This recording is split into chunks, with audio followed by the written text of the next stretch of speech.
In tonight's video, we're going to look at the Audi R8. A lot of people have this body for racing, and I'm going to find out why it is so good. It is an excellent racing body, and a lot of people use it. One thing I do know about this particular body, it is very lightweight. I've kind of paid a lot of attention to what things weigh recently. So we'll start off with that and move right into it from there. All right, we'll have a look at it.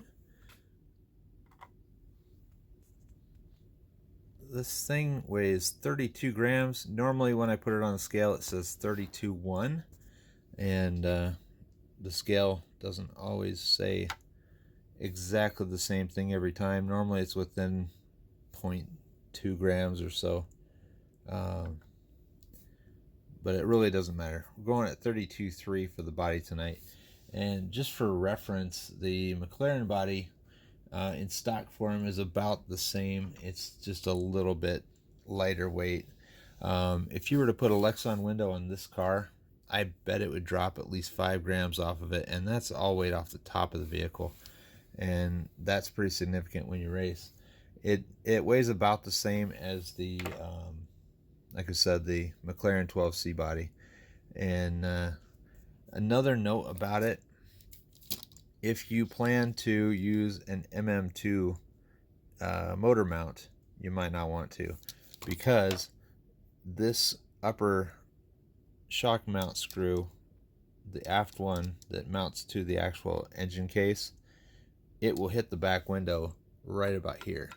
I have it taped in there just to protect it for the testing purposes. That's why it's saying 32.3 or 4 because of the piece of tape. If I take that out, it would say 32.1. But I'm going to leave it in for testing tonight because I don't want to put a mark on his car. But like I said, if you decide to use the MM2 motor case, you still can, but you have to modify it. I've done that with the McLaren body. It needed just about a millimeter of clearance, so I cut the window out and then basically replasticed over it, so I could still use that particular body. That's an option if you want to use an MM2 motor case. That's all I'm saying with that. But move forward and we'll look at some of the Aero testing next. I will start off with a baseline reading. I've already calibrated it to about 22 kilometers per hour. So essentially we have 57 grams and 67 grams. All I'm interested in is the change, not the actual weight distribution this time, because it's on my chassis and not Jeff's chassis that he races it on. So let's find out what it does with the 22 mile per hour wind.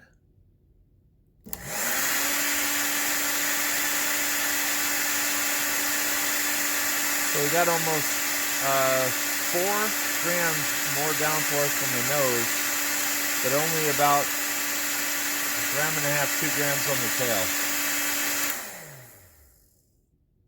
So just under 60, well, 66.7.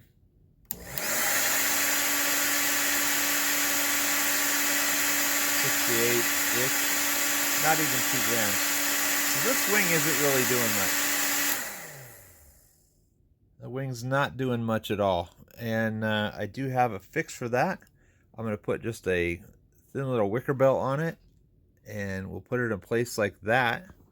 I'll secure it with a piece of tape just to for testing purposes, and see what that does. What I've done on this wing is just basically tape a piece of plastic to it with a bend in it, and that will act to increase the effective angle of attack and should dramatically increase the downforce of this wing. We'll have a look now at how it does with the Wickerbill that I've created. Basically 57 and just a hair under 67.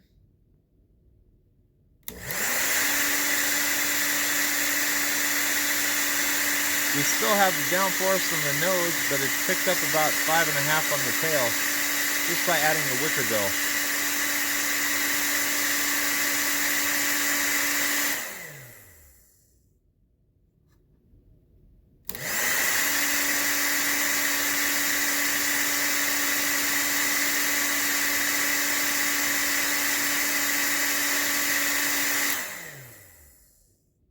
So I have that benchmark of 72 to beat with the wing that I create for the Audi R8 as well now. Just for informational purposes, we'll test it without a wing. So the wing is actually kind of heavy. It's about almost 3 grams on its own. 2.5 anyway. Goes from just a hair under 67 down to 64.4. So 2.5 gram wing. And let's see what it does.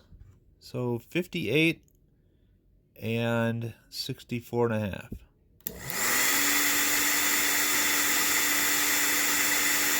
Wow, that gains a lot on the nose. The downforce is 5 grams more without the wing on the nose. And the tail became 2.5 grams lighter. So in previous tests with the tail, it gained 2.5 grams of downforce without the Wickerbill. And that means this thing is making about 4 grams of downforce total when you look at the with it and without it difference. So it is an effective wing just to start off with. We've proven it can be made more effective just by adding a Wickerbill if you choose to keep the stock wing. This is my second attempt at building an Audi R8 wing. The first one was kind of a mock-up, and I picked the side that I liked the best because it's really hard to make them symmetrical initially. I have a process that I can go through to improve that, but it is a pretty wing. I built it to match the shape of the car and hopefully complement it. And we'll put it on the scale, see what it weighs, first of all. And once that is done, then we'll go to the Aero testing and see if I didn't beat 5 grams of downforce from the modified factory wing. Alright, previous testing showed this car weighed 32.1 grams with no tape in it. Tape has been removed, and we'll see what it weighs now.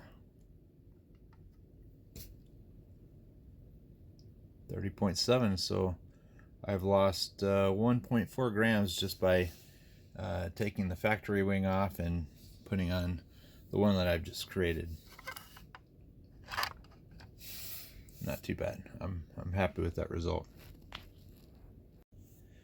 I've calibrated it to the same wind speed as before. 57 and 65.2. That shows the reduction in weight from the stock wing. And because it's not counterbalancing weight out here, a little more weight is now transferred to the front because it used to have more weight back here on the rear axle. It's now gone, so the teeter-totter effect is bringing it forward a little bit, which is not a bad thing. So let's have a look and see what I've done.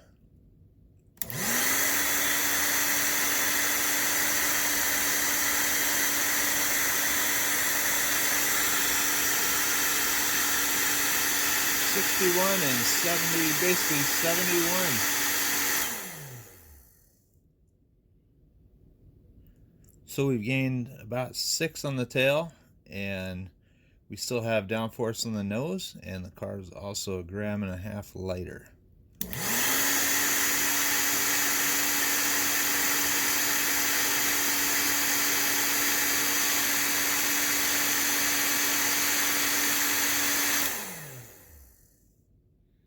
I would call that a successful test, successful modification. This wing will be more durable than the one it came with, and in my opinion, even looks better. So that's all I got for you today. Hope you enjoyed the video. We'll see you at the track.